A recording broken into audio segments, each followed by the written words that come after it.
और इस बजट में महत्वाकांक्षा यानी किसी भी देश का एक एम्बिशन होता है कि एक लक्ष्य होता है, और समावेश इंक्लूजन उसका संतुलन है। इसलिए बजट केवल एक कारक, एक मापदंड नहीं होता। इस बजट को यदि एक शब्द में कहूँ तो ये बजट पूरे तरीके से समग्र समावेशी है।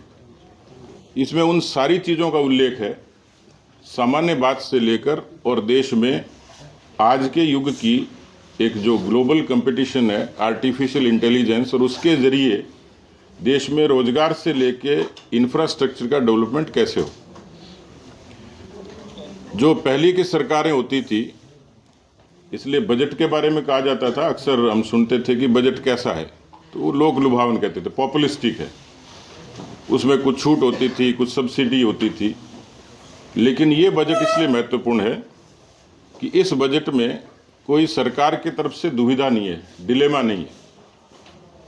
इसमें एग्जीक्यूशन है, डिलीवरी है। पिछले जितने बजट थे उनमें जितने प्रावधान किए, उस बजट के जरिए जो सामान्य चीज़ें थी, जनधन से लेके उज्ज्वला से लेके आयुष्मान से लेके आवास से, ये देश में इसकी डिलीवरी हुई है। लोगों ने प्रत्यक्ष धरातल पर इसका क्रियान्वयन देखा है, इसलिए डिलेमा नहीं, दुविधा नहीं, कार्यान्वयन है। दूसरा, केवल बयानबाजी तक ये बजट गॉसिप तक सीमित नहीं है, ये बजट रिफॉर्मेटिव है, सुधारों की तरफ जा रहा है। और तीसरा, पॉपुलिस्टिक नहीं है, लोक लुभावन नहीं है, जनहित वाला है, पब्लिक इंटरेस्ट को ध्यान में रखते हुए कहा गया है।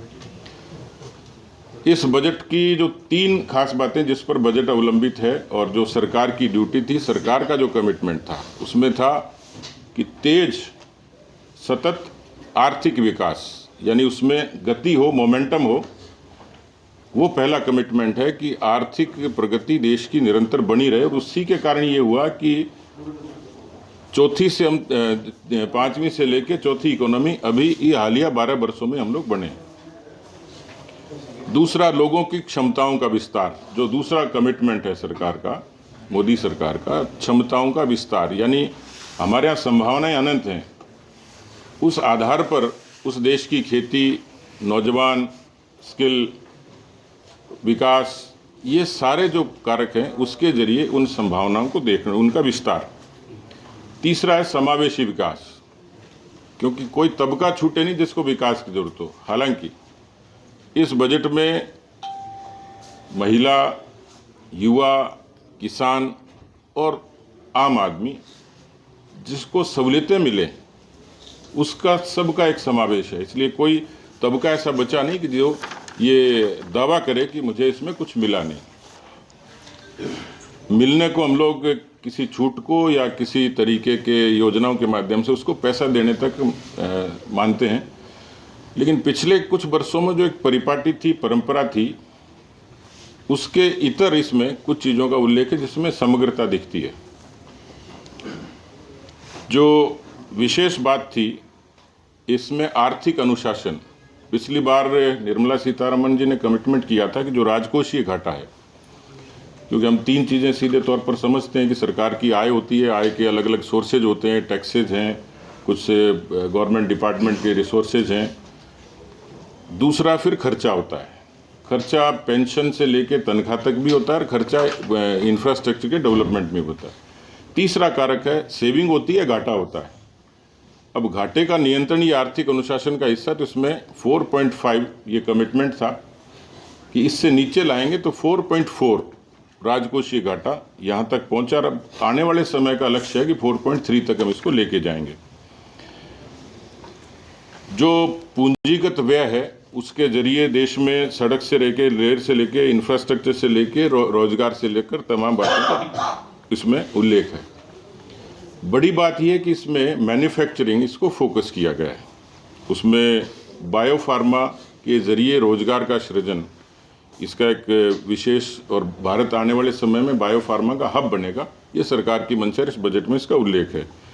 सेमीकंडक्टर्स, आज के युग का ये युग धर्म ही है कि हम दुनिया के साथ कदम से कदम मिलाकर चलें, तो उसमें एक उल्लेख है। इलेक्ट्रॉनिक्स, एक विशेष बात यह है कि देश की अर्थव्यवस्था का खेती के बाद में जो दूसरा बड़ा हिस्सा है जीडीपी का 30%, वो एमएसएमई है। 6 करोड़ एमएसएमई है, वो एमएसएमई देश की अर्थव्यवस्था को ताकत देती है, ज़मीन पे जो छोटे उद्योग काम करते हैं उनके ज़रिए। और आपने देखा होगा कि कोरोना के कालखंड में भी खेती ने देश की अर्थव्यवस्था को थामा, और एमएसएमई के ज़रिए भी प्रधानमंत्री जी ने उस कोरोना के कालखंड में उस एमएसएमई को इतनी सहूलियतें दी थी कि आज वो देश की एमएसएमई देश की अर्थव्यवस्था की रीढ़ बनी है। इसमें 10,000 करोड़ के ग्रोथ फंड की विशेषता बताई है। युवाओं को रोजगार भी मिले और लोगों को आम लोगों को सामान्य जानकारी, क्योंकि हम लोग जानते हैं कि ये कछावाजी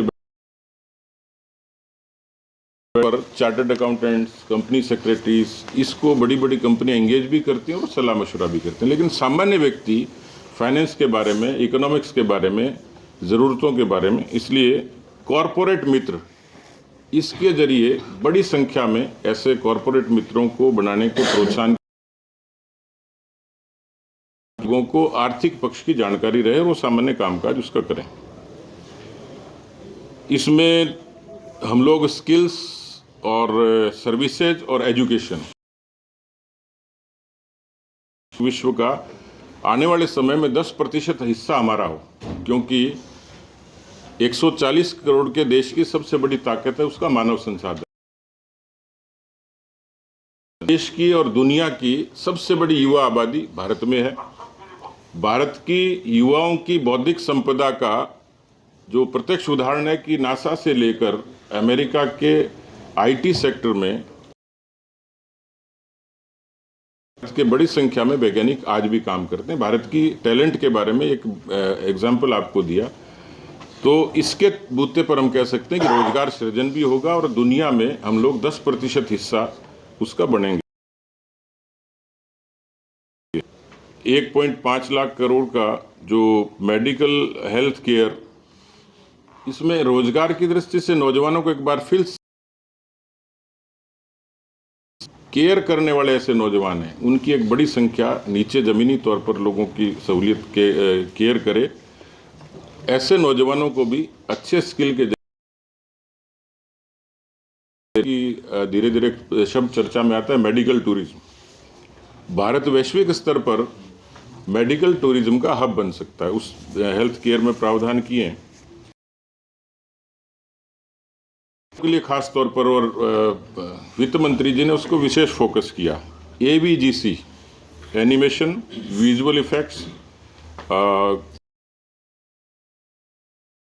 गेमिंग, इसके जरिए, क्योंकि आजकल का नया टूल है और आप देखते हो कि सामान्य रूप से सामान्य गतिविधि से भी नौजवान अच्छे तरीके से कमाता है।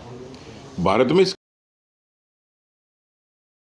जरिए 15,000 स्कूल्स और 500 कॉलेज जो किसी न किसी गतिविधि से रिलेट करेंगे, तो इसमें एक संभावना है रोजगार सृजन की भी है और भारत को आर्थिक रूप से ताकत देने। यूनिवर्सिटी टाउनशिप है, यानी खास तौर पर महिलाओं के लिए एक विशेष प्रावधान है जिसका राजस्थान को भी लाभ होगा। तो गर्ल्स हॉस्टल हर जिले में, ये इस बजट का मंतव्य है। आर्टिफिशियल इंटेलिजेंस के बारे में आपको बताया ही है कि भारत में